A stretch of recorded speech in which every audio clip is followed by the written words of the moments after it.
All right. You ready for some fun? Yep. I'll swing through there. First off, thank you very much for No coming to problem. this. This is my guest is John Nelson, retired Washington State Patrol, retired National Guard, Chinook crew member. Uh, how has retired life been treating you? It's good. Good. I still work. I work for I'm a regional manager for a security guard company for Alaska, Washington, Oregon, and I did it.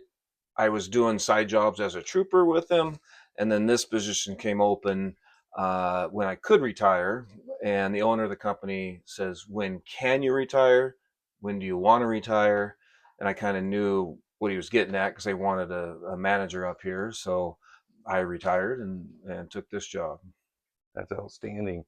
Did you get to enjoy the retired life at all, or did you just jump right into it? I kind of jumped into. I did take a month off, and I went to Alaska. My sister lives in Alaska, so I went to Alaska for a couple weeks and hiked around and did some fishing up there with my sister and brother-in-law. Went camping, went down to the dunes. So yeah, I kind of played for a month and then jumped into it. I had excitement for like the first month. It was great just going to see everybody, doing what I want, eat what I want. But by that second month, it was a little tough sitting on the couch, and I was like, okay, we've got to figure out something here, and so that's when I jumped back into it. But I knew I I was did. young enough that I still wanted to do something. I did not want to, I know I could keep busy enough, but I still wanted to do something for a few years anyway. Outstanding. It's so I'm gonna be asking you a bunch of questions. Okay. I hope they're not too invasive, but you did join the Washington State Patrol and the Guard. Were you just a glutton for punishment, or was it what came first? So the state patrol came first, but I have to back up a little bit because in 1976 I got to go on a helicopter ride in Idaho. It was a Bell 47 old MASH helicopter, and my mom and dad went for a ride, and then me and my sister they were trapping bear and bringing them down into this field, and then they actually take a tick because all bears have a tick. They take a tick off, they take some blood, they actually pull a tooth, a small tooth, and then they put the bear in the containers, and then they move them to the areas of Idaho that didn't have bear or low population. So in the meantime, when the helicopter had downtime, I got to go for or they pay or whatever and go for rides. So right then, I decided I wanted to do something in helicopters. Helicopters kind of fascinated me at a young age. But I went in the state patrol. Actually, I went in the regular army in 1985. Got out in 91, and then got hired with the state patrol, and then went in the guard in 98. What was your MOS in the active duty? So active duty was 15 uniform Chinook helicopter mechanic. Was my whole career. I stayed in the Chinook world my whole career, which is kind of unheard of.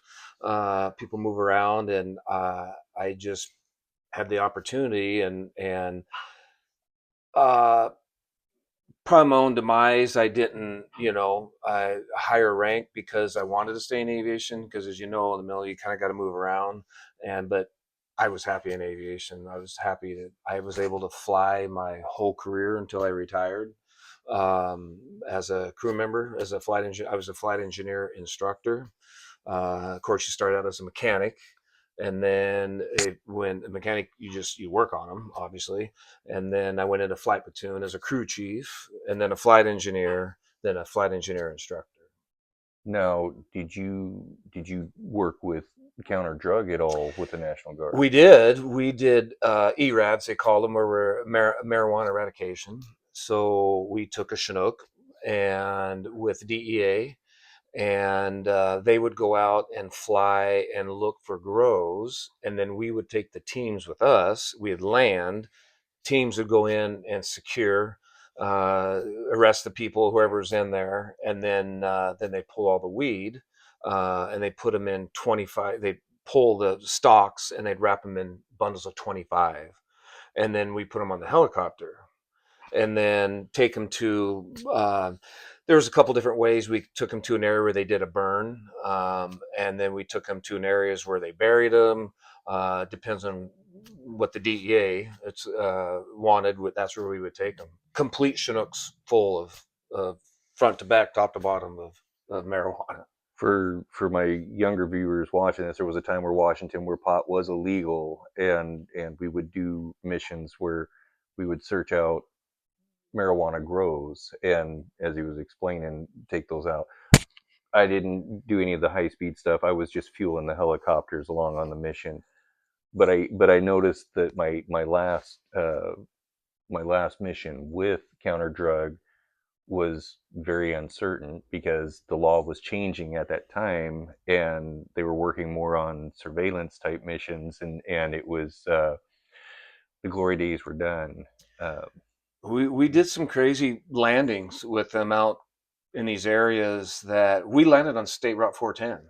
They shut it down.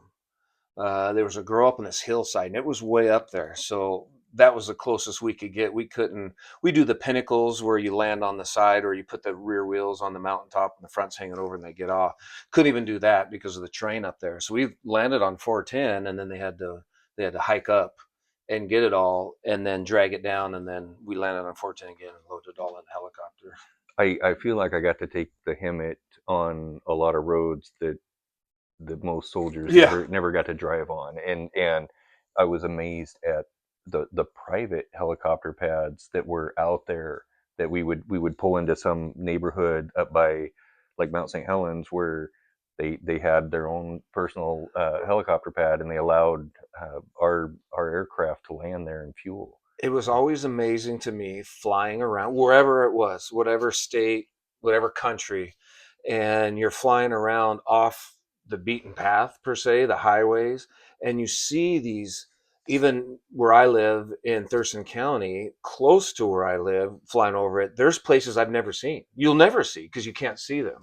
These huge houses, big pools, basketball courts, sport courts, landing pads, and they're within a few miles of my house. But you just don't know because the only way you're going to see that is go up a private road or fly in a helicopter over it in an airplane.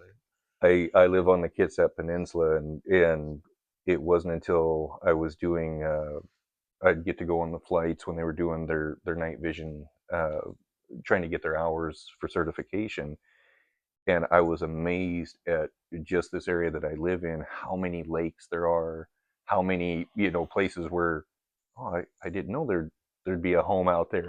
It's just, and I hike a lot, and I'm still amazed at how much I don't know Yeah, what's in our true. state. That bird's eye view is worth it. Just letting you know.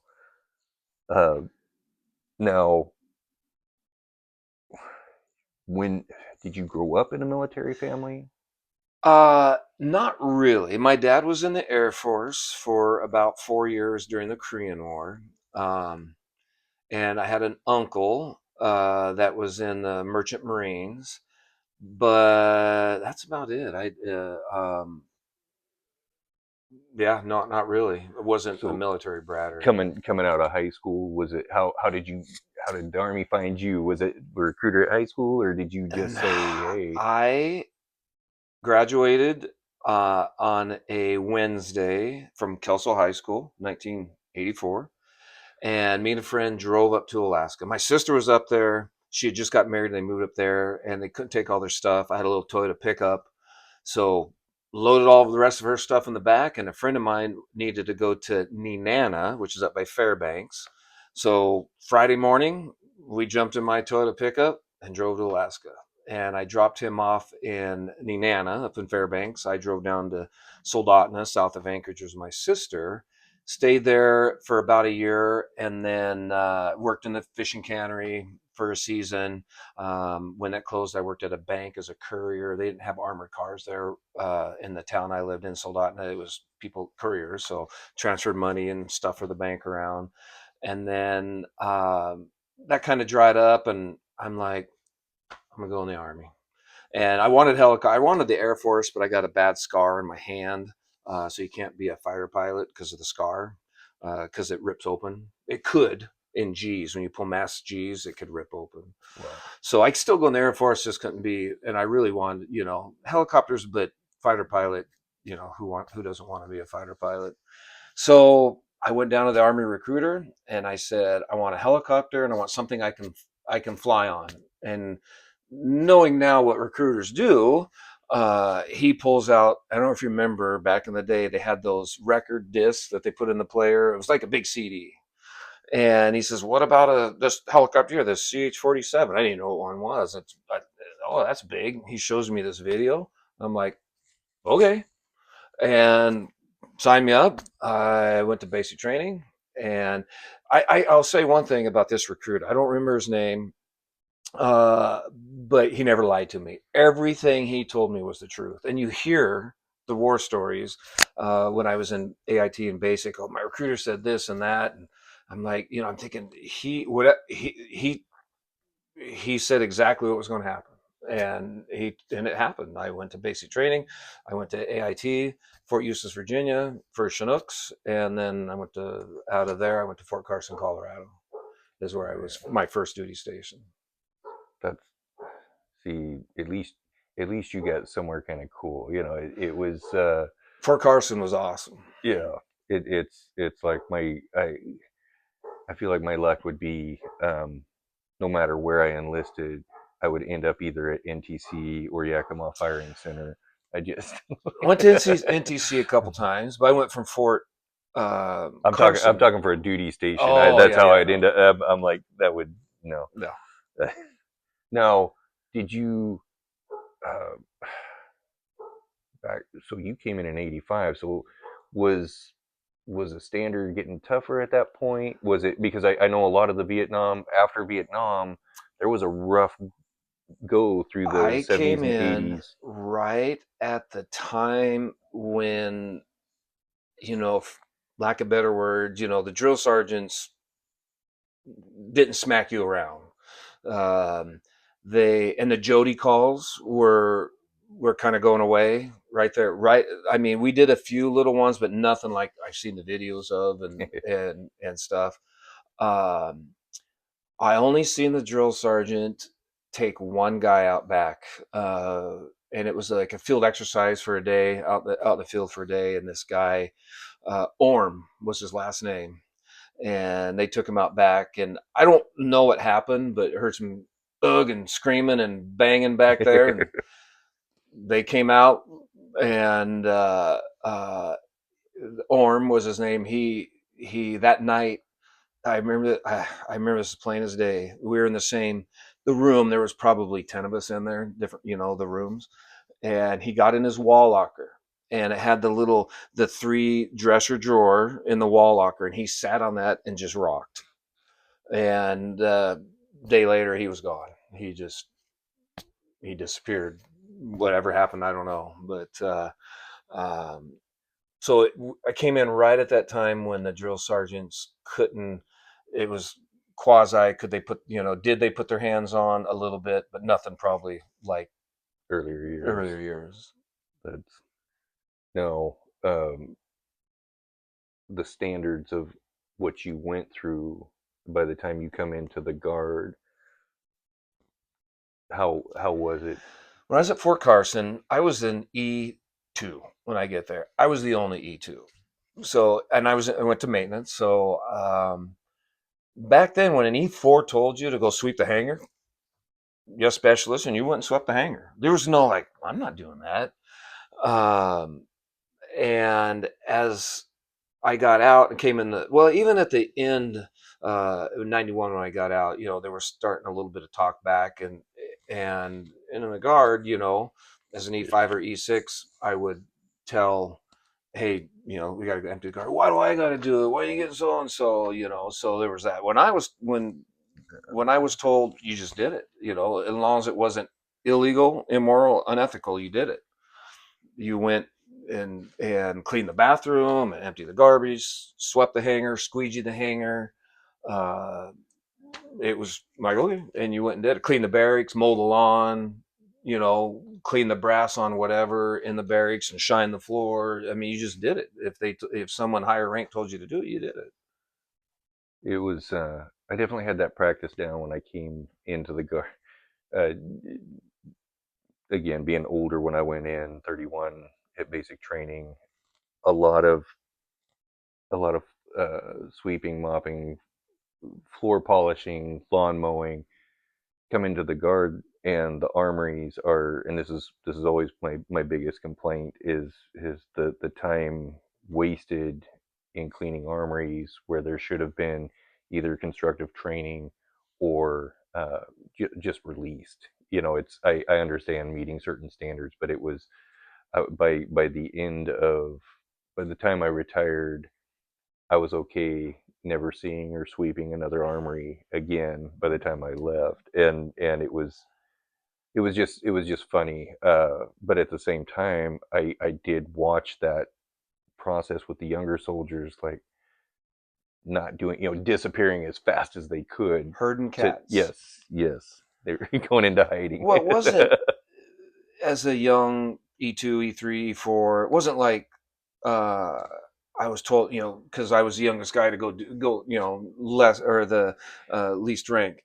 At But that active time, duty, active duty though, you can understand it that. You was, could. on Fridays we hangered or we squeegeed the floor. Always the whole hanger got washed out and squeegeed. Wow. But that was everybody helped. That was on Fridays, but I don't remember being like, okay, private, go clean the toilets. I don't really remember that so much. We did it. And I lived in the barracks, so in the morning you get up, take a shower, you clean. And there was barracks inspection, and then you get in trouble because it wasn't clean enough, and you got to clean some more. But I don't remember so much like doing so many details where we didn't train, because aviation is a little different.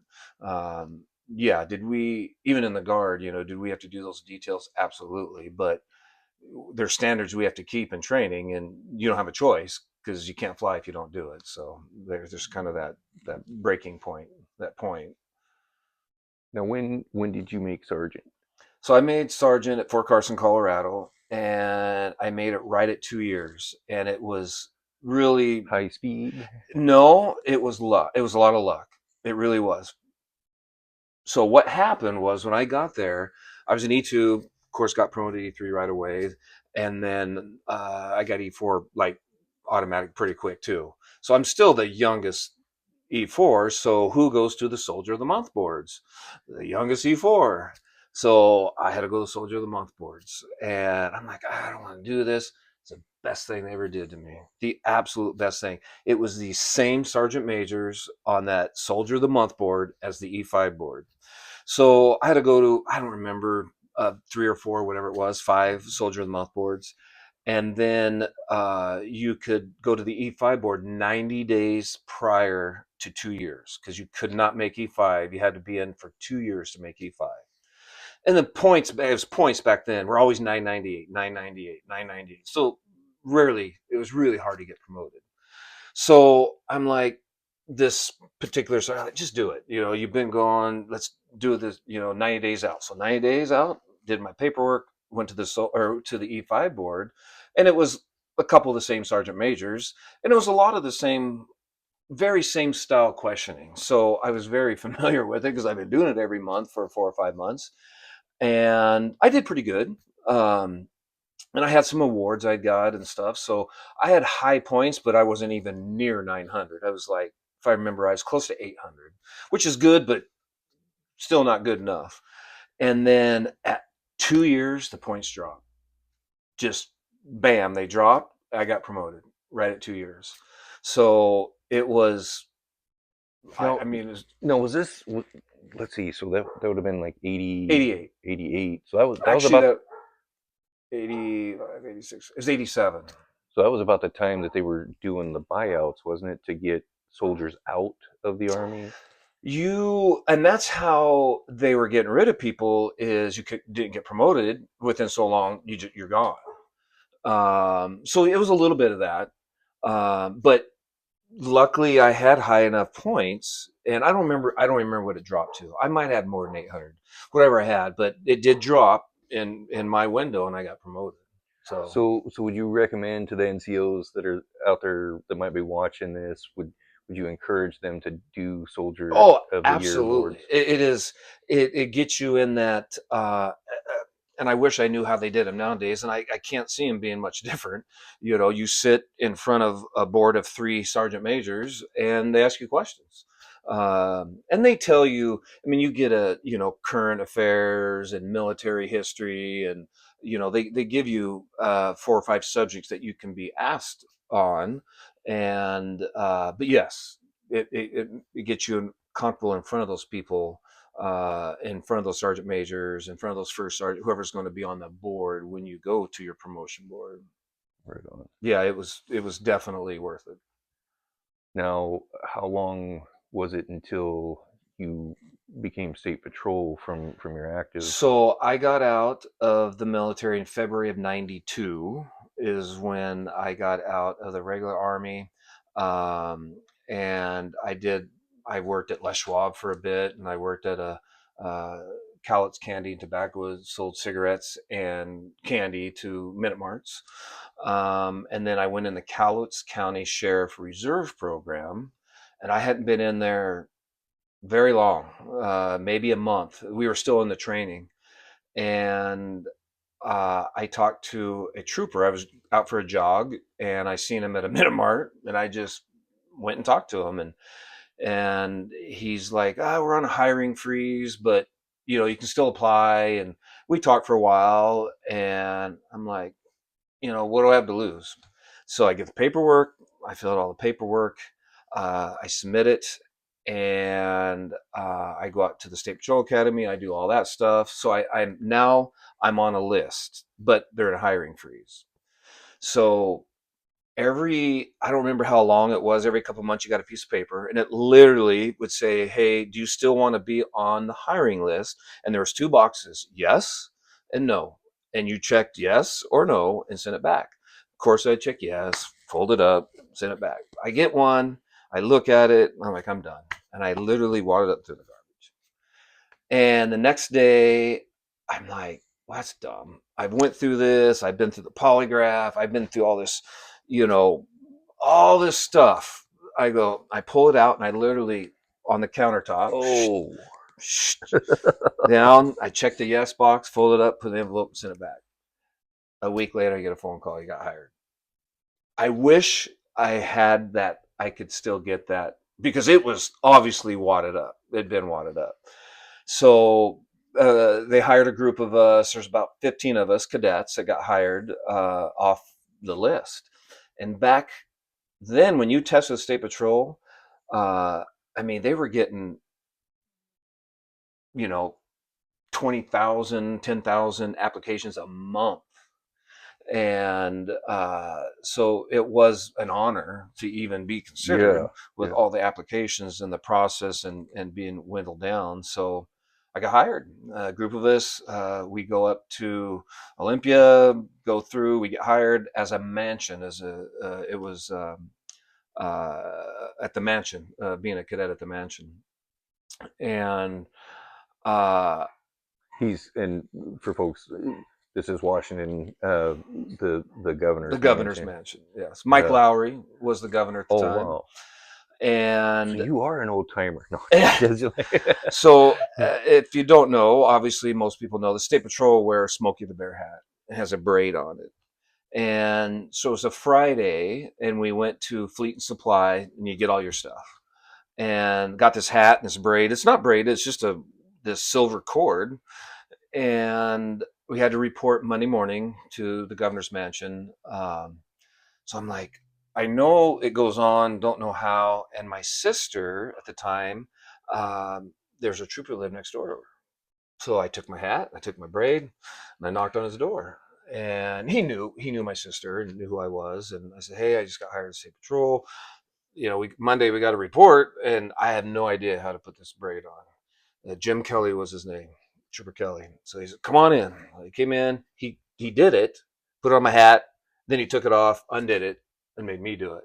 I still have that braid, that same braid. I have that. I used that original braid my whole career. Wow. And he said, "What are you doing tonight?" It was a Friday night. I'm like, "Nothing, because you want to go for a ride." And I'm like, Charlie Schreck was my sergeant. I said, "Well, Sergeant Schreck is my sergeant up at the mansion. He made a phone call. I don't know who he called, and he got it okay. So I got to go for ride along that night. It was a good one. It was a good time. And then I showed up Monday morning. There was 15 of us. I was the only one. We had to be in uniform, Class A, bow tie, long sleeve, hat, the whole thing. And I'm the only one that had the braid on the hat. Some people had it set up there. Some people didn't have it on. And everybody's like, "Well, how did you, of course, you got yelled at a little bit." And they did. And we all did, I guess. And then they're like, "Well, how did you do that?" I'm like, "I went and knocked on the trooper's door.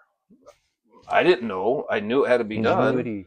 And uh, Did Army life prepare you for I that? did. I Teach you think to it like was think outside the box. think outside the box. To me, it was kind of common sense. I mean, there's no Google back then. I mean, you could probably Google it now. It'd probably tell you how to do it or show you. Probably have a nice YouTube video There, to there, show you there probably a that. YouTube. There probably is a YouTube video how to do that. And I've always thought this, and even in high school, I thought this. Um, if you have common sense, there's nothing you can't do. I can go fly a 747 right now. I can be taught that if you have common sense. And I really do believe that you could do most things if you have common sense. It's like you look at something and it's like, I could fly the shuttle. It's it's just buttons and switches, and I can be taught.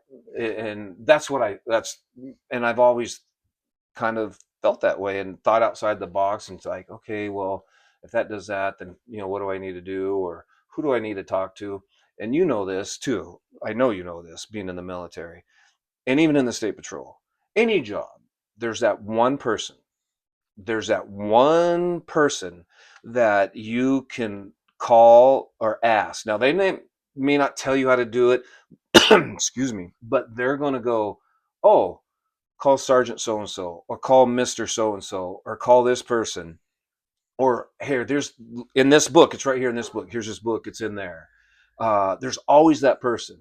And I've always, done every job I've ever had, find that person, because there's I, always that person. I will say two things: networking, no matter what job you're in, um, but also seeking out the wisdom of your elders. There are those people who have been there for 10 years, 15 years, that they know. If they don't know it, they know the people who do, Yes. and that had helped me so much in a Oh, couple of I different fields. It was definitely helped me in the Army a lot. Um, make friends outside of your department or your section. absolutely. Always, if you're in maintenance, make friends with supplies or the cooks. If you're flight control, make friends with the fuelers, make friends with the mechanics.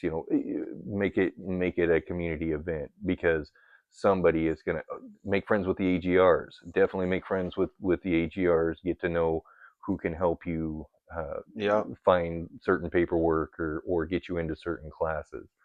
Um, I it, came back from a deployment, and something was wrong with my pay, and they couldn't pay me a certain amount of money, so they put like 10 days of vacation.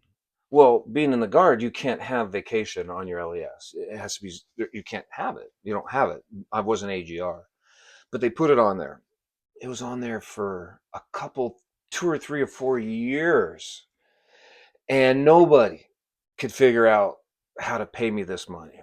So one day I'm over at Milpay over at Camp Murray, and I went over with somebody. It might have been with Sergeant Major Trakel for I don't remember. I with somebody, had to go over. Hey, we need to go over here. Stop in. I'm in there, just BSing with somebody while they were doing their thing. And there was a guy sitting there at the when you come in the door, and was BSing with him, the C6, and we're at pay, and I'm like, "Hey, I got this issue with my pay. They put 10 days of leave on there like 4 years ago because they couldn't pay me, and blah blah blah." And he's like, What's your social security number? Click, click. I hear him clicking, click, click. Okay, you're getting paid. Wow. 4 4 years years. of some high ranking people trying to get this figured out. And he did it in literally a minute. I He looked at it and he goes, "Oh, yeah, I see it right here. Click, click, click. Done." And I got paid.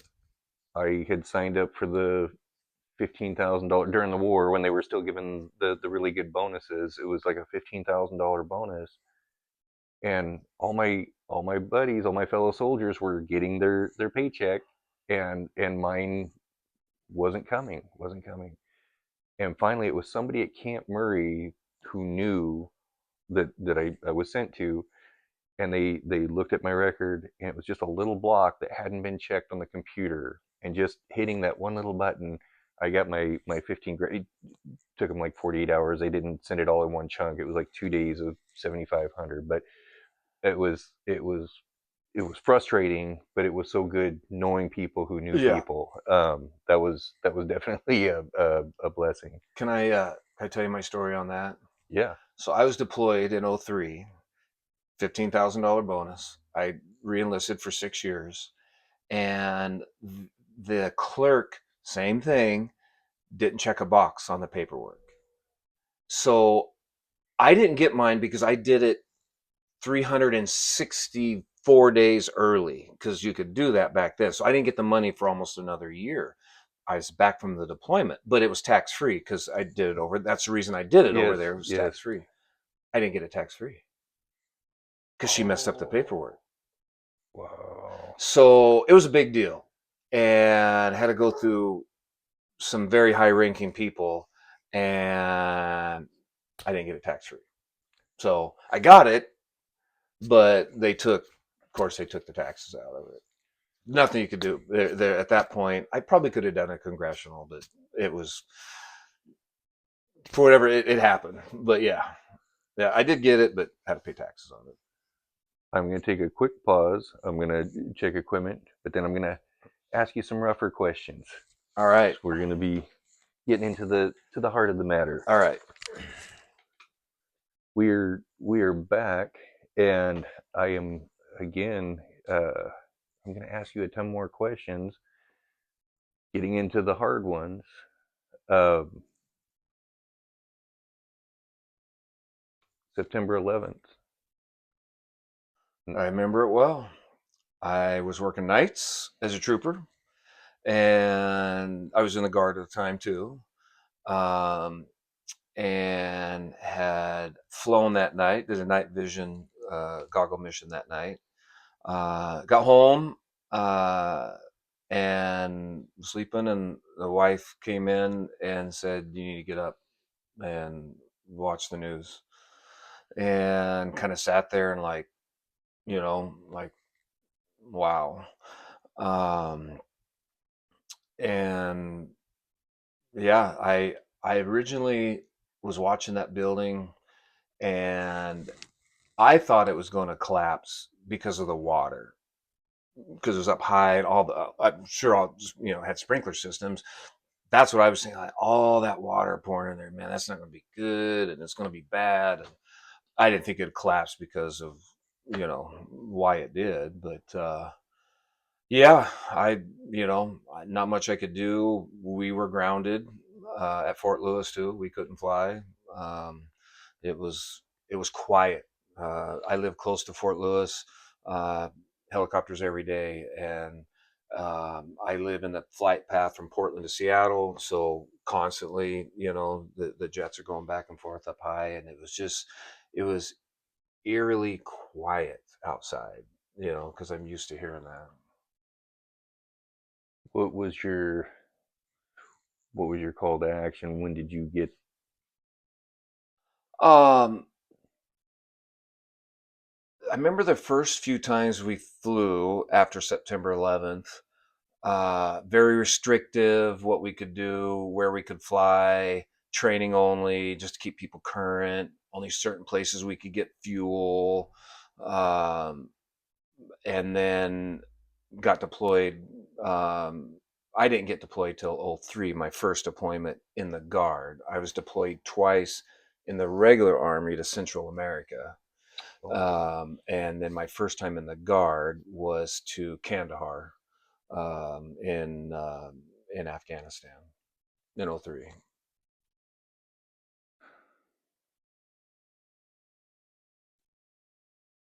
how many was it the entire 66 that went on that, or was it just No, it piecemeal, was or we got piecemealed to Alabama and Georgia, my first deployment. So there was like 20 of us crew members. They were short on crew members, a few maintenance guys. We started off with 20. We lost a couple at Mo. One guy had asthma, something, and we lost another guy for something. And then, yeah, we were deployed with Alabama, Georgia. now did you have, and that's one of those things I've shared on here before, is we deployed, was activated in '03, and we had the last of the Vietnam veterans with us. Did you have any Vietnam We veterans with you? had with Alabama, Georgia, we had a lot of task force because of Savannah and coming out of there. A lot of pilots. Um, we had a we had a couple Vietnam pilots. Our maintenance test pilot was a Vietnam pilot.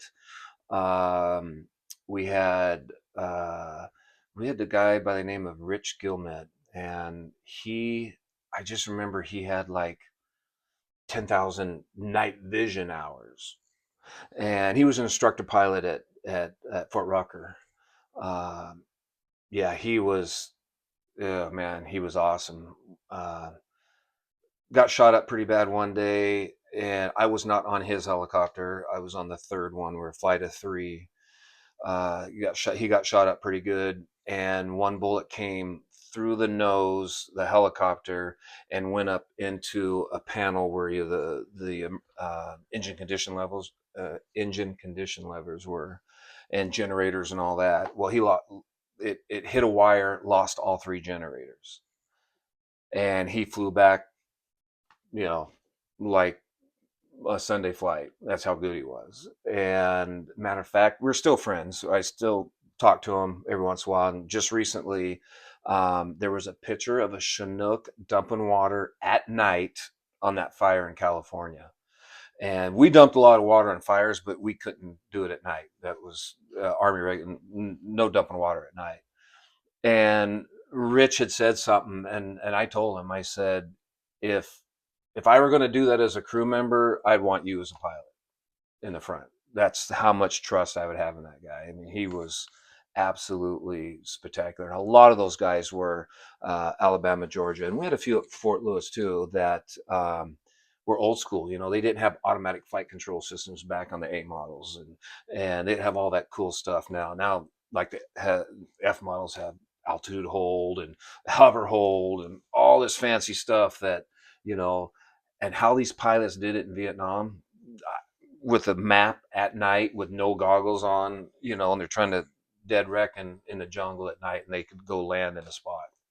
I mean, that's, you know, and part of the problem in aviation in the Chinook world, because that's what I was in, the accidents, there's more accidents now. And it's because pilots, um, they're losing their pilotage skills. They're button pushers. It's just full of buttons up there. Nothing against the pilots, but that's just the way it is. They don't have to fly a lot because it all does it for them. So they lose their piloting skills. I was going to ask you the recent DC crash where you would. I, I always share that the aviation community is a small community. You usually know somebody, or you were involved with that group at some point. What was what was going through your I just went gut? to DC last week, and flying in there, it's all changed now in the last couple months because of that crash, and because obviously Air Force One is there, and now the new thing they told us the day I left is when President Trump had flown in the day before. They were still messed up because now they closed the airport down 45 minutes prior to Air Force One landing Oh, wow. and 45 minutes after it landed. So the next day, the flights were still getting caught up, but it's a new thing because of the all that they're changing all the stuff there. Um, yeah, that's just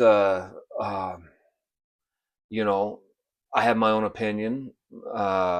I've flown, I don't know, I got 800-900 hours of goggle time, which is not a lot, but I, I've been in those situations where um, planes are look close, and you got to look underneath your goggles, look over, look under, over, and like okay, because under goggles everything looks really close.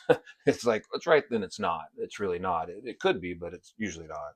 So uh, it's hard to believe it happened. Um, it happened. It's unfortunate. People died. I don't think probably should have. It should not have happened. Um, but unfortunately, those accidents still happen. Now, backtracking to deployments and loss, and most of us that have most of the folks I've brought on this uh, show, we've lost a lot of folks over the years. Um, how aviation world, your group went into a lot worse places than mine did.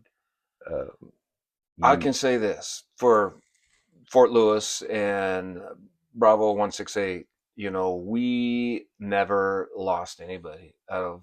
I think out of all the deployments, and I don't know this. I have never looked into it, but I be willing to bet that we're one of very few units that have not lost. You know, we crashed some helicopters and we got shot down and we got forced down and maintenance problems and ripped off ramps and put holes in and landing gear got ripped off, but no one ever died, and that's pretty impressive.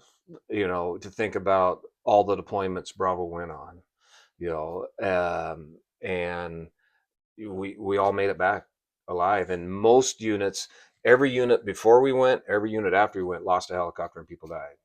And that I know, one's right before us and right after us. And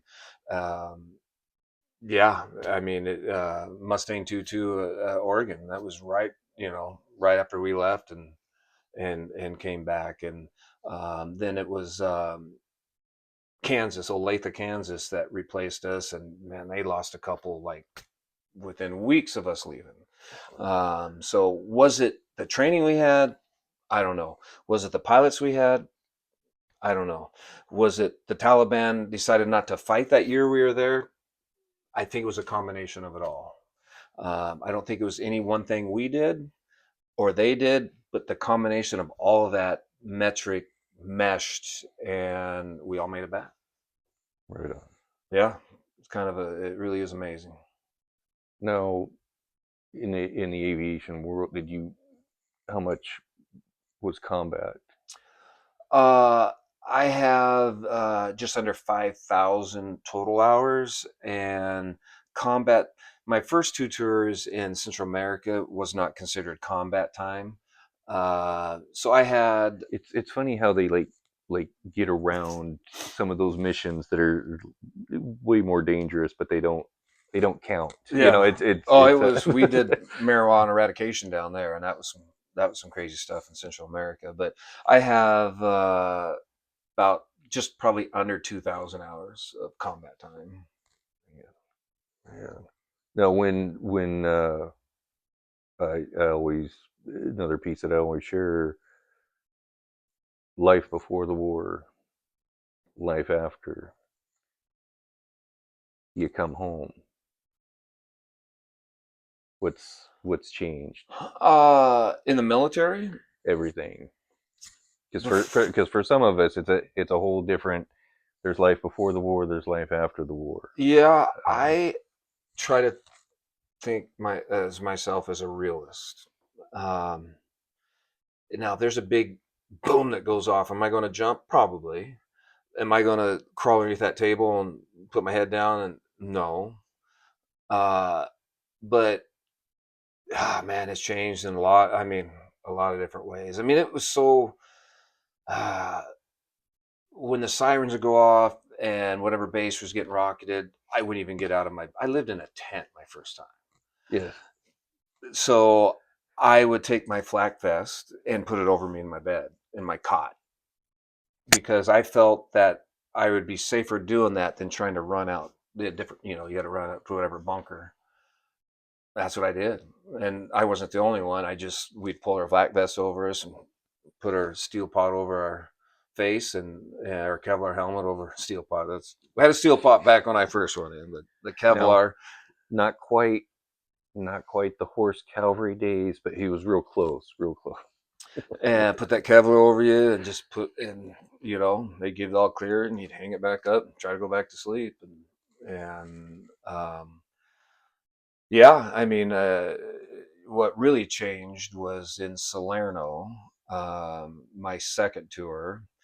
Um, it was about a half a mile. Were you in Salerno? Did you go to? No, So it was no, about half, maybe probably three quarters of a mile to the airfield, and then from where we slept, it was probably a half a mile to the chow hall. We're kind of right in the middle, and so you did a lot of walking. I mean, you back and forth three times a day to the chow hall or whatever, and you're walking up to the airfield.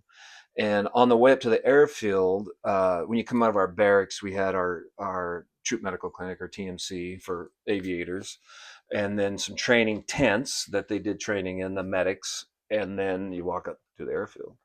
And I came out of my building that we were sleeping in, this mud hut thing, and I had walked out, and an explosion and knocks me down, and dirt, gravel, everything's flying. You know, I I was shell shocked, 100%. It was the loudest probably thing I've ever heard in my life. And so our building, and I walk out, and I'm right at the end of the building. And when the smoke cleared, I I see a body, um, and it was bad. And so people are kind of starting to come out, getting their wits about him, and I seen his name. He was a captain. I seen his name tag. He was right in front of me, probably uh, 40 feet in front of me, 30, 40 feet in front of me. Um, we were the only ones out there. That is a normally constant walkway because everybody's going that way to the airfield and everybody's snaking their way down to the chow hall. And it was right before chow. So it was kind of that one time where there's a lull in the walking. McClements was his last name. And um,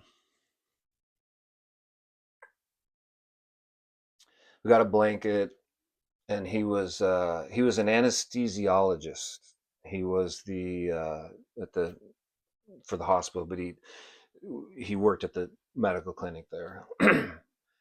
And so they do an honor flight, an angel flight they call it, and they bring an airplane or whatever. At this point, they brought a C-130 in that night, and then they take the remains and they take them out.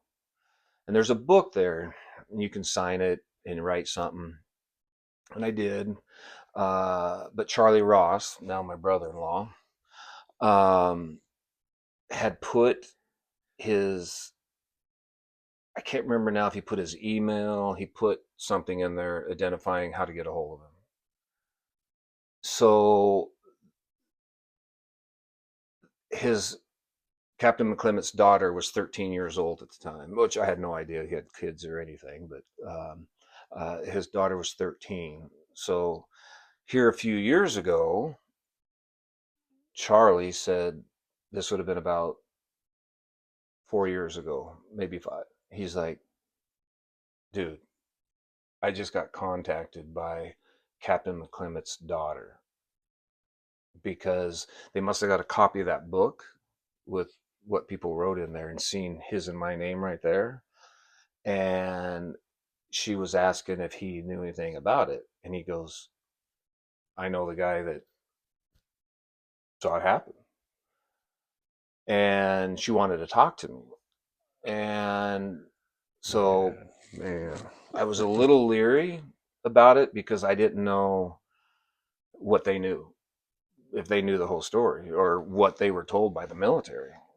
We weren't in, we were in Salerno. We weren't in any like secret base or anything, but I didn't know what the military was going to tell them or did tell them. I didn't know if she was pro-military or not, or I didn't know anything. But I'm like, okay.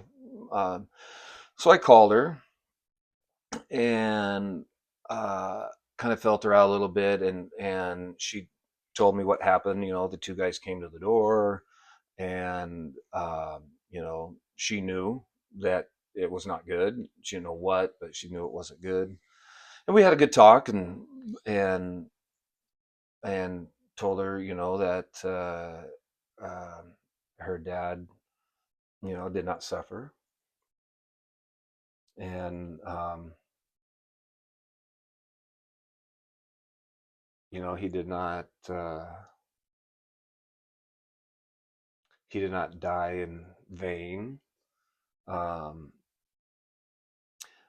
I didn't know him like super personal. We just at the TMC, you say hi and you BS, and they had a couch there with PlayStation or something. Sometimes you'd go up there in games and just hang out. There's somewhere to hang out. So, uh, but it was traumatic, for me, and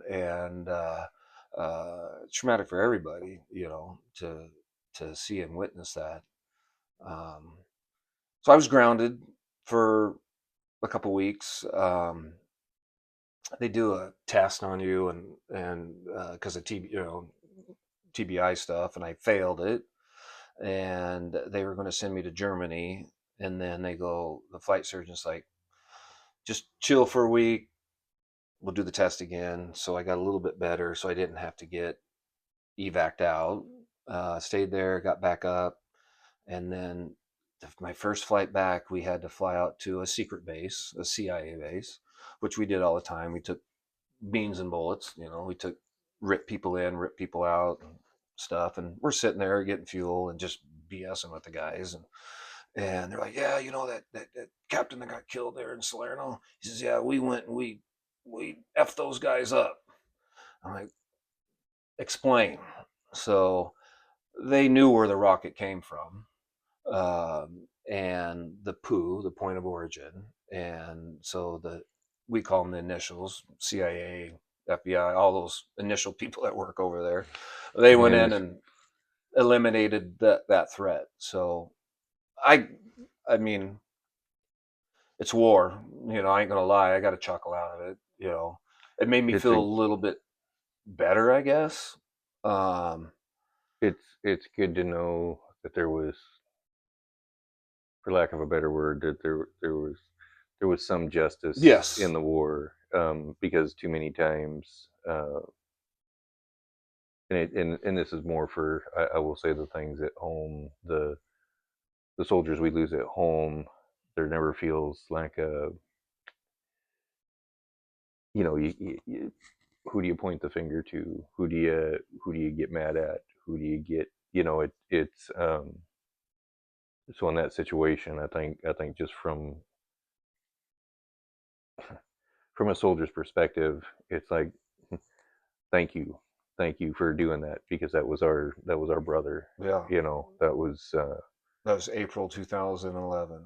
Is when that happened. wow, wow. And his daughters, we still keep in contact, and she has a couple kids and doing good. She's a um, respiratory therapist. She does something in the medical with kids now, speech therapist, and doing really well. And yeah, Now you get to. We were talking a little bit ago. You get to experience these kind of. You don't have a typical 9 to 5 job, or ever had a typical 9 to 5 job, in the sense that, because on state patrol, you also had to deal with some rough situations where civilian side, I guess you wouldn't call them targets, but definitely aggressors that you had to deal with. Worst day in the state patrol. uh, Of course, fatality collisions are bad. When there's kids involved. One particular one, I get there, um, a car had rolled, and there's a mother, a female, holding a car seat in the ditch, and she's just, you know, crying and rocking this car seat, and there was a dead baby in it because she didn't have it seatbelted in. And the the children, I didn't. Not a lot of fatals had children, but there was a few. That was definitely the youngest one, and there'd been a few with kids, younger kids, and any fatal. I don't old, young, or anything is bad, traumatic enough. But when I was in Lewis County, and the family members would come because they all have scanners, so it's on the radio that it's a green Chevy pickup, whatever, and they're like, "Oh, grandpa or whoever," and they come to the scene. And then as soon as one person gets there, it's like wildfire. And then, so that now you got to deal with, you know, you're by yourself as a trooper up there. I'm by myself, and you're trying to control the scene. And then family members come, and there's no controlling family members. They want to see the person, and it's like, you can't yet. It's still, it's an investigation. You will be able to, just let us do our thing first. And that was tough, and trying to explain. I get it, I get it. It was so I've shared with you. My father was a deputy, sheriff deputy in Lewis County, so you were familiar with the East End up by pretty much everywhere from Mossy Rock up to Hmm. White Pass was the East End, and you're by yourself. It's By not it's myself. it's not like Las Vegas where you have two officers, or I believe even California they have two officers in the vehicle. They would call the fish and game guy out that lived in. I lived in a Forest Service house. He lived a couple down. Or there was one deputy, Gene Sieber, that lived up in Packwood.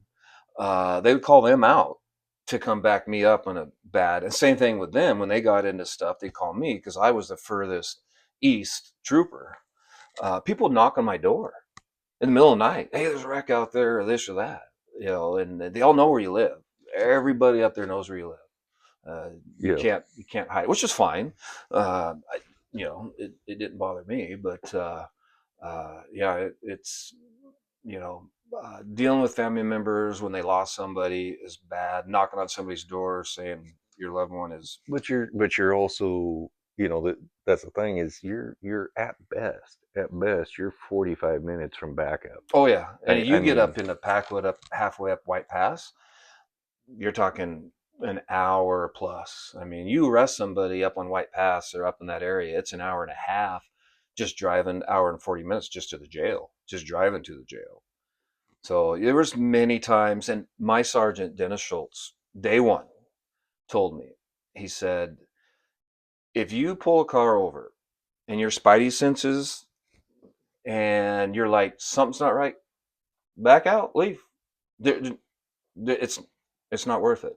He's from day one. He said that. He said, don't get yourself in a. If there's a car of six people and they're giving you shit, and obviously you're outnumbered, get in your car and back off. were you there like when Bob Matchett had his when he got kidnapped and No, with the I okay, think that was before me. okay, that was just curious. Yeah, That was a but there was a few times, I was just like, wow, it's a long time.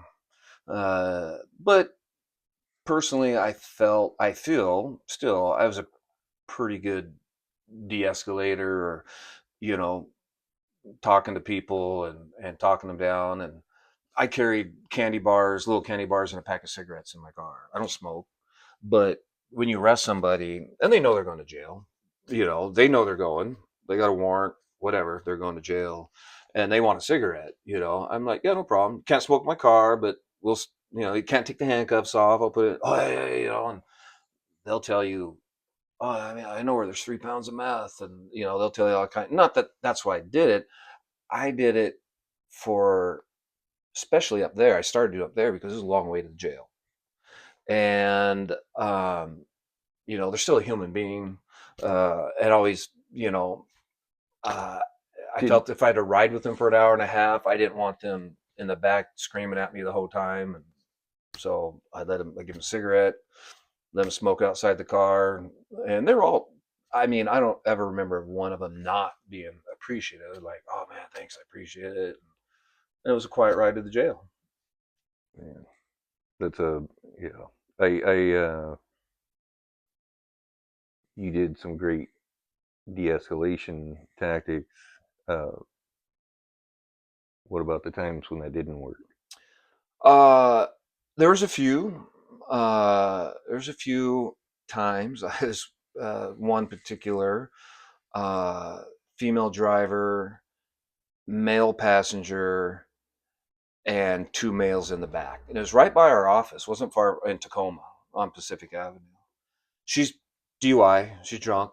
Very no problem. You know, she failed. I put her under arrest. She was totally cool with it. And her husband was the right front passenger, and then two friends in the back. And so I went up and explained, and he just, I could see this is not going to be good. And the two guys in the back were kept telling me, "Hey, dude, shut up. Just let him talk." You know, they were on my side, trying to get him to. They kind of seen it too, and maybe he had a history. I don't know, but he's getting more amped up, and I said, "Has anybody not been drinking? Because we'll let them." And the guys like, "No, we all been drinking." And I'm like, "Okay, well, we don't have a choice. You know, we're gonna have to get a tow." And this guy's just more and more. He gets out of the car and comes out, and so we're in a scuffle out in the parking lot of the grocery store right there. And I did get on my radio, and I need assistance, and I knew there was going to be somebody close, and I heard sirens right away. And he kind of steps back, and I'm like, "Just, sir, this is right now. You're not going to go to jail. You know, just we'll get you home." And this whole thing, he wasn't having. He actually took his wedding ring off, throws it at me, and just takes off running. So I hear the entourage coming, and we ended up getting him. Now two people are going to jail, and she's not upset at me. She's mad at him, and because what would have happened, I would have taken her right down to our office a mile away, did the test stuff, and she'd have been released. Someone could have that was not intoxicated come and picked her up, and none of this would have happened. So there was some of that, and not a lot of you know I honestly, those knockdown drag out fights you see on Cobb's, not many, if at all. It was um, de-escalated quickly, and um, some foot pursuits, and I did break my wrist. I tripped and hit the ground or some rocks, and broke my wrist. Still got the guy, but had to have some surgery. But it's it all. And the first thing the lieutenant says to me, "What are you chasing somebody for?" It was right at the end of my career. I mean, it was a couple of years before I retired, and I, it's instinct. I mean, it's 100% instinctual. I mean, someone runs from you. That he was in a stolen U-Haul truck, and I mean that's what it was instant. I even put my hat on as a trooper. That's pretty good. Got my hat Nice. on, before chasing them. But Hey, Superman wears his cape. It's a yeah, we get the and the other uh well, the actual worst day was, I was involved in a shooting. It was a pursuit.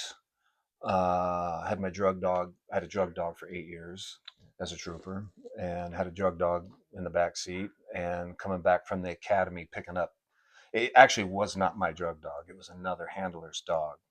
He was on vacation, so the dog was out at the academy, and I went to pick him up because we had training the next day. I'd been in court all day, so I didn't have my dog with me. And he's like, "Hey, can you run up to the academy and grab my dog? We got training tomorrow, so I have to run up there tonight." I'm like, "Yeah, no problem." So I get out of um, Thurston County Court, get my car, head out to the academy, pick up his dog Hemi, which was a Staffordshire Terrier pit bull. Threw him in the back seat. Had a cage, for dogs back there, and I'm heading back. My crew wasn't even working; it was a different crew. But the sergeant got a hold of me, and he says, "Hey, we're kind of shorthanded. Can you work rush hour? Can you work till like 6:37?" I'm like, "Yeah, no problem." I said, "I'm just heading back from the academy now." I said, "Okay." So I just leave the State Patrol Academy in Shelton and get a call for a collision on Mud Bay Road. I'm en route. So I go, I don't have my lights on. It's a non injury collision. I'm just, and I go past the Wallace Keelan, which is the Walmart exit there.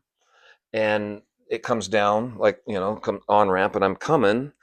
And this car, he sees me, we're like this, and he just takes off. I see a little puff of smoke, shifted down probably. We did. It was, and takes off. I'm like, hmm. So we're doing 80 miles an hour or so.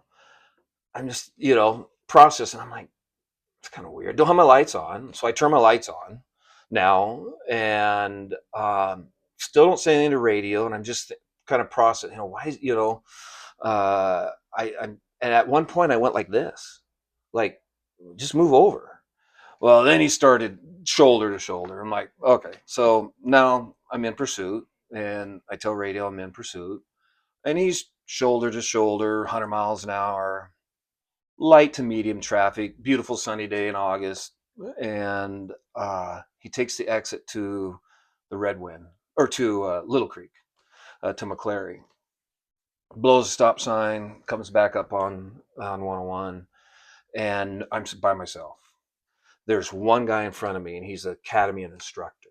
Doesn't have a portable radio, uh, so he's going to put out spike strips. But we got to communicate this now because he doesn't have a portable radio once he's out of his car. He's at Steamboat Island. Okay, so we come around the corner, and he does spike him, but the suspect hits another car and causes it to go in oncoming traffic. Thank God there wasn't. I seen dust because now there's a barrier there, but there wasn't then. Car goes across. I see dust. The suspect goes to the right shoulder. Tires are coming apart. And right past Steamboat Island, there's a holly farm where they sell for Christmas holly. It's not marked. There's no, it's Heritage Lane, but it's not marked. I didn't know what it was. And he turns up that, still by myself. And I turn my siren off because I'm like, I don't want to be that guy with his siren on chasing a guy through the woods. Was my thought process. If he bails, and it's a dirt road, and we go by a little house, and then with the second house, there was a guy standing with a shovel, like he'd been working in his yard. And so I hit my siren again. I seen him, so he moved back, and we're going. His tires are all flat in this Acura. And so this driveway goes like this, and the driveway kind of goes up pretty fairly steep, and he goes up. And now he's doing this. He's stuck. And when I get out of my car, he comes back at me as I'm getting out of my car. He came back at me, and I shot, and I killed him. And the I could hear radio. Of course, I have a radio. I have an earpiece in. I could hear radio. They're trying to figure out where I'm at. So I tell the guy, go call 911. Tell him where I'm at. Tell him Trooper 918. And so they'll know where I'm at. You can give them an address. I could hear some commotion in the car. Then he comes out of the car. To this day, I don't know how he opened the door, but he fell out of the car. And his hands were curled. I remember that. And then this girl pops out of the car. A dog takes off running. This lab takes off running. This girl, she's just screaming hysterically. I'm screaming at her, show me your hands, show me your hands. I'm screaming, show me your hands. Nothing. And she's just doing something, digging in the car. I'm thinking I don't know what she's doing because tinted windows, you couldn't see nothing in the car. And she pulls out a 8-month-old baby out of the back seat. And still not listening to me. I asked her if she's hurt. She's just screaming, trying to get to him. I'm screaming at her to stay back. She's not listening. She grabs this. Now she has this baby in her hand that's screaming, literally just screaming at the top of its lungs. So I work my way up there to them, clear the car, make sure, still not really sure what I got. if she has a gun. She says she doesn't have a gun, but she's not listening. He is obviously deceased. I finally get her and the baby away down to that house where that guy was, and I could hear sirens, but they still, if you know that area at all, you got to go past and you got to go Yeah. up um, that cutoff that goes up to State Route 8. You got to make a The loop. turnaround. And so then they have to come clear back around Steamboat Island and make the loop. So finally, a Tumwater police officer shows up, and then Academy instructor shows up, another Academy instructor, and it was I think it's 18 minutes after the shooting was the first when they showed up, and it seemed like a year. I knew where I was at. A couple of people knew where I was at, but a lot of people were on the radio at the time, which they shouldn't have been, and they're trying to like a trooper he lives out. He's a fireman out in Griffin Fire Department, so he knows the area. He finally calls dispatch on the phone. It's like, hey, here's where he's at. And so what had happened was they had ripped off Walmart. So what they had did, he went inside with the baby in the cart. She, I take that back. She was inside with the baby in the cart. He was outside the fence and cut a hole in the fence and put a cart there. So she would get stuff in the cart and come to the slot and push it out into another cart. And then they were taking it to their car and putting it in the trunk. That's why he was running. He thought I was after him for that, which I wasn't, obviously. Wow. And how they found that out was a trunk was full of stuff from Walmart with tags on it, DVDs, backpacks, all kinds of stuff, clothes. And the girl, she was 14. It was her baby. Oh wow. It was 8 months old, and it was in the back seat where I shot. But I shot through the rear passenger window, right at the edge of it, into him. So it missed the baby, obviously. But I still have nightmares. I still hear that baby screaming. When I hear baby screaming, I have grandkids. It triggers it. I hear that, and yeah, it was obviously I was cleared. It's on video. Everything's on video.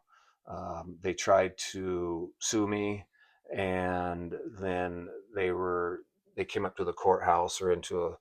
They wouldn't let my attorneys. I couldn't go, and they showed the video to the parents. Attorney, they had got an attorney, and they walked out and never got it. Never got sued. There was nothing there, and um, yeah, so it's you know people in the military and in law enforcement talk about, oh yeah, until they see the whites of their eyes, and you got to do it. It's a game changer. My kids, I was worried about my kids because school. My son was junior high, my daughter was in high school, and people actually a reporter went to the high school, and so tried to talk to my kids, and so I had to get a teacher that was the spokesperson. It was actually a teacher that my daughter was very familiar with. They were good friends, so she was the spokesperson. If anything were to happen to school, they would go talk to her. Uh, so, my kids did watch the video. My dad, when he was alive, my brother, and my kids in junior high and high school at the time, they agreed to, and there's nothing really, I mean, it shows the whole thing. And so they were able to watch it and realize, that I did everything that could be done for that not to happen. So, Oh, yeah.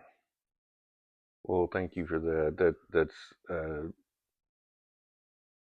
I've only had one situation where I ever had to draw down on somebody, and that was overseas, and I was so thankful that the situation turned out not to be what we thought it was. You, I think sometimes we have that fantasy of when we go into the military of being Johnny Bravo, and the reality is it's not something Right. that you want to do or have to deal with later. Now you've come home, life has settled. Now you've decided to not only did you retired fairly quickly from the guard, then the state patrol, or do I have that backwards? No, I did the state patrol and the guard within 30 days of each other, Yeah, I was like, and holy smokes, it bad was cool. mistake, Yeah, bad mistake. And I knew it. I thought to myself, I don't know if I should do both at the same time. Flying helicopters, doing cool stuff, state patrol, cool stuff, to nothing. And I understand. I read the statistics. The police officers that die within 5 years, and their heart explodes, and they stress, and also they don't have stress. And I'd read a lot of that stuff, and the reason I did was this job. Number one, number two, I'm a type 2 diabetic, and I wasn't going to pass my flight physical, so I was not going to be able to fly anymore. And I'm like, if I can't fly, stupidly on myself, if I can't fly, I'm out. And instead of, I should have stayed in the guard for another year or you so. should And have went 205th and become an instructor. I should have stayed in the guard. Give it some down, time a little bit, or and I did both at the same time, and it was bad. Very depressed for that first 6 months. At first, with this job, I was working out of my house. We have an office now in Portland and one in Tacoma, but I was working out of my house mainly and living by myself, and it it was a butt kicker. I can tell you that much. And um, but it was okay. I knew it'd get better, and it did. And but it kind of made me mad because I thought about it. I'm like, well, I don't know if I should do both at the same time. I thought about it, and I told myself that may not be real good, and I did it anyway. Well, yeah, don't ever do that. I think the some of the funnest thing through our careers is the times you and I have crossed paths, and usually if it wasn't at the flight line, it would be like at fires. Fires. Oh yeah. Leavenworth fires were Uh, sorry for those of you that lost property and stuff during the fires, but getting to hang out with these guys during the fires was like a great. I think I was at Leavenworth for a month that one year. Was an amazing time. You and I crossed paths again at Camp Beering at the 2015-16 yeah. deployment. Um, Star Wars. Star Wars. In fact, you all got this. So my favorite backdrop that I use. This is one of the flags that was flown in Iraq, but it was they would put the flags on the helicopter and fly them or the plane, probably like a C-130, take them up there and bring back. I paid a whole $20 for this and the certificate, and then a week later, I end up in Iraq teaching a sharp class, and I'm like getting into, was it Taji? Yeah. Yeah, I'm in Taji, and I had just talked to you that morning in Kuwait, and I'm in Taji, Iraq that night, and all of a sudden you come around one of the trucks, and I'm like, what are you doing here? It was so military world, like I always share, it's a small world, Yes, it but to is. run into the same guy the same day in a whole nother country. Uh, but you got to stay there. I only had to stay for like a week teaching my class. Hopefully you got a lot out of it. Uh, Yeah, that but I was Sharp was interesting over there. Yeah, yeah. Um, for those of you that don't know, Sharp is a program where I was a victim advocate. So if you dealt with being raped or assaulted, I would be somebody that would be your victim advocate for helping you get through some of the legal processes, getting you to the chaplain, being that buffer between the command and investigations. So units had to have training every, I don't remember, it was like twice a year, and I would teach the different units um, some of those steps. And We had it was hard for me because I was very having that kind of chaplain ministerial background. I was very much supportive of the program. What was frustrating were, we believe the victim. You look after the victim, but we had a string of the ones that made it bad for everybody, Yep. that were uh, falsifying information to be able to get moved from one unit to another so that they could be with their boyfriend. It was just it was hard to represent that position with honor and not not feel the tension with the units of why are you in our business? We were doing the right thing. Right. This soldier did the wrong thing. At the same time, we we also it's part of why we lost our original command at Fort Hood, was because the command took steps that were inappropriate with one of my fellow victim advocates, and they were removed from their command before we even deployed into theater, and that caused probably one of the most toxic command climates. I still have challenges from that. It was probably one of the worst deployments, uh, dealing with toxic leadership, dealing with soldiers that did take their life after we came home. So there's, again, we have crossed paths in some good and some very bad times. But I was always thankful for your group, because it was one of those places where I could come get a break from the craziness that was going on in my unit, That's and good. I always appreciated that. That's good. Um, and I definitely appreciated the fires. Oh, Those were there's some actually, good missions. as a Chinook guy, fighting fire was harder than combat.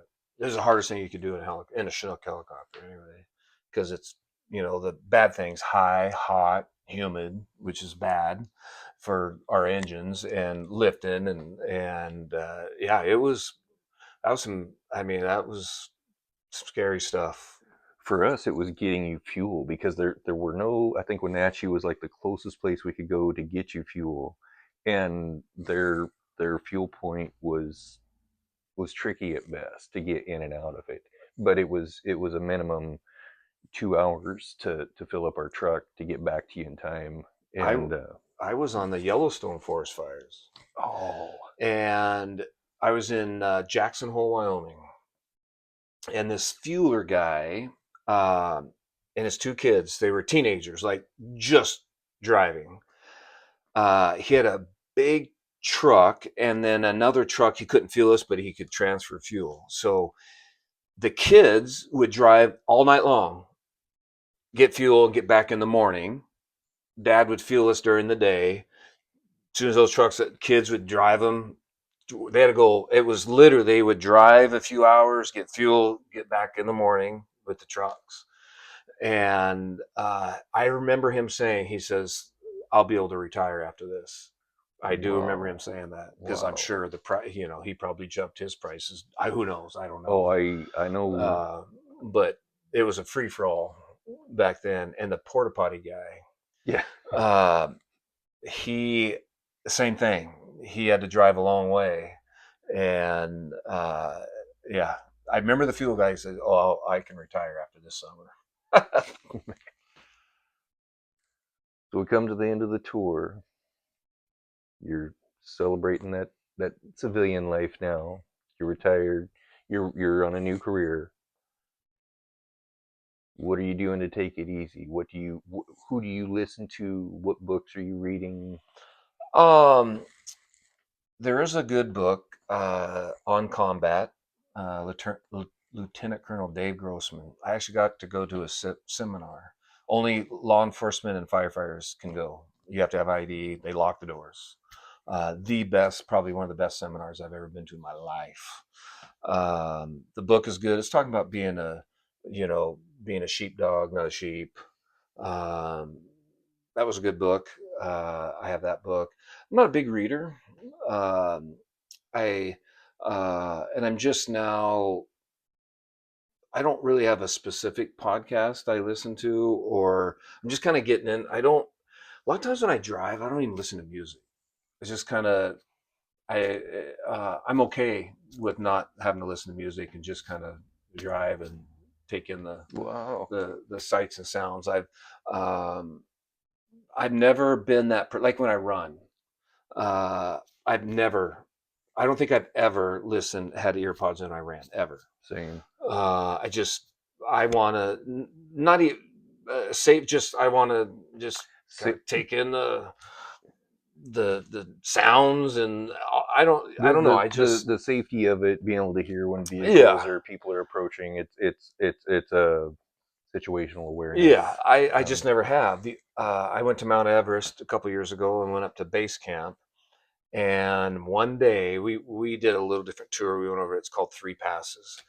And this one peak was 18 and a half, 19,000 feet. And I remember standing at the bottom, our group, and there's people, and I'm looking, and they're just ants up there, little tiny ants. And I'm like, ooh, that's going to be a burner. That's the only time on that whole trip, 126 miles, that I put my earpods on. I put knuckle. my put my list on. I said I'm just going for it, and but that's the only time. I normally don't. I just don't listen to music when I'm. I do when I'm driving most of the time, but sometimes I don't. I don't have to.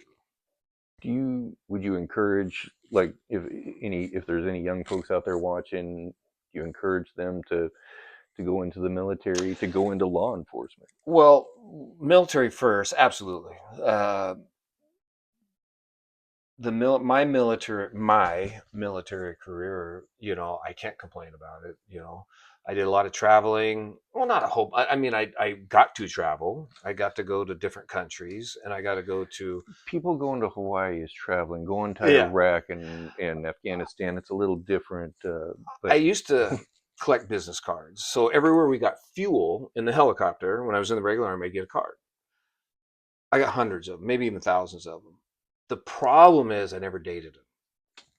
I should have wrote dates on the back, and maybe a sentence about, hey, we got fuel here, or whatever. And I didn't do that, and I kick myself now that I didn't do that, because when I retired, I tried to figure out how many states and countries that I was in a Chinook in, and in the United States, probably you know uh, 35 or 40 states probably flew in. Not a lot of the East Coast stuff. I was at Fort Eustis for a while, so some. Um, and then, multiple countries and Canada and Mexico. We flew the helicopter from Fort Lewis to Honduras twice. And, Mazatlan, Acapulco, Puerto Vallarta, Guatemala, okay, that's Belize. traveling. That's We, in did Honduras, you get to enjoy any of them? Did we you? did. We got to go to Tela Beach, which was an MWR trip, and we flew the Chinook and landed on the beach and dropped everybody off. And it was a an American guy that owned this resort, and for the military guys, if I remember right, it was like $200 and that was for 4 days. Food, that was room and board. So you stayed in a villa, two people, in a little villa on the beach, white sand beach. All of the non-motorized stuff was free. The canoes and kayaks and Hobie cats, and they had jet skis and little boats and stuff. All the non-motorized was all free. Wow. Use it anytime. You got 3 meals a day. You could only have lobster once. One time you could have lobster. Uh, that was good. So there was I don't remember. There was probably 6 or 8 of us, and you got to drink beer, and literally just do nothing but lay out on the beach and snorkel. And got stung. Well, I thought a shark ripped my leg off, but it was a jellyfish. So it stormed that night, so the water was murky. probably 50 yards. So we had to swim out a little bit further to snorkel and see the fish and the stuff out to the coral. And and I felt like my leg got ripped off, is what it felt like. And I didn't look. I just started swimming towards the shore. Well, I'm going straight. So I'm like, okay, I didn't even look. I'm like, and I literally remember thinking, so I'm going straight. My leg's there, obviously. I'm going straight. I get on the beach and I get out, and my right leg is swollen and red. And I'm like, oh my God, it was burning bad. And this Honduran selling stuff comes, this guy, no English, comes down the beach and he's like, come with me. And we went to the bar and he took limes and squeezed them and then rubbed the juice in. Wow. And it didn't take it completely away, but So it you, took it. so nobody stepped up to do the friends thing for you for that. That yeah, no, not in my case, but that is a thing. It's a Yeah. true thing. The acidic, I guess, and that's what the limes did. And I got nailed by I was in Costa Rica one time and got nailed by a jellyfish right right in the nipple and I did you see the jellyfish? yeah well after the fact and the thing that freaked me out was we could see lionfish underneath us. There were two of them, and the guides were out there with us, pointing to these lionfish to be careful, not to mess with them. And as I'm looking, all of a sudden I get that sting, and I'm just like, oh great, I've just been poisoned, and it's this little I it, didn't even see the like jellyfish. it I didn't had even see it. fluorescent light in it. It was the most bizarre thing, and it looked like a little football is the only way I can explain it. Different looking jellyfish than I'm used to in the sound, but yeah. So I'm not a fan of jellyfishes. Yeah, yeah, Watching them is fine, but getting yeah. getting stung by them, no. Well, thank you very much. Oh, no I appreciate this a lot, and I hope the coolest thing about this process has been just getting to be in contact and talk with folks that were on the flight line and just all the hour. I think about we don't all those years on the flight line.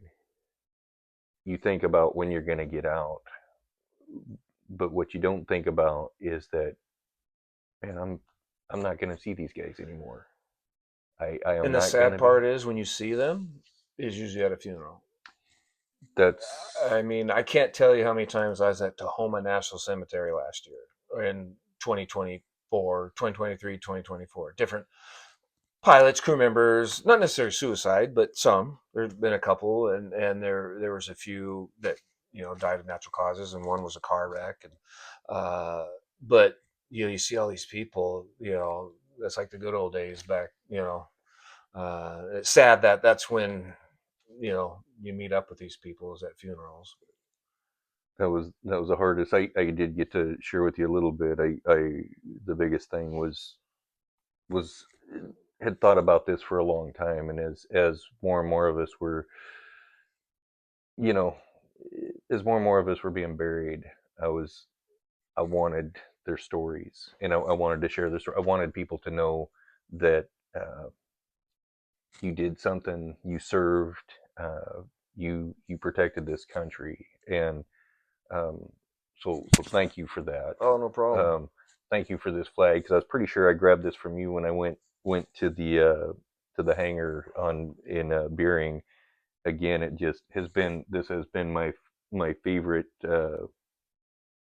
I don't want to call it prop, but my favorite trophy No, sort it's of thing. It was we flew a lot of flags for people, and I was happy to do it. I'm glad we were non-flyers, that we fly it on every day can do it.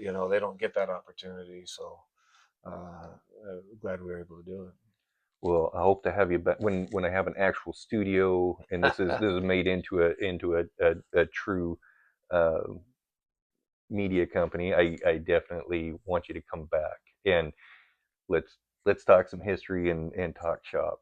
So All right, again, thank you thank very you. much. Appreciate it.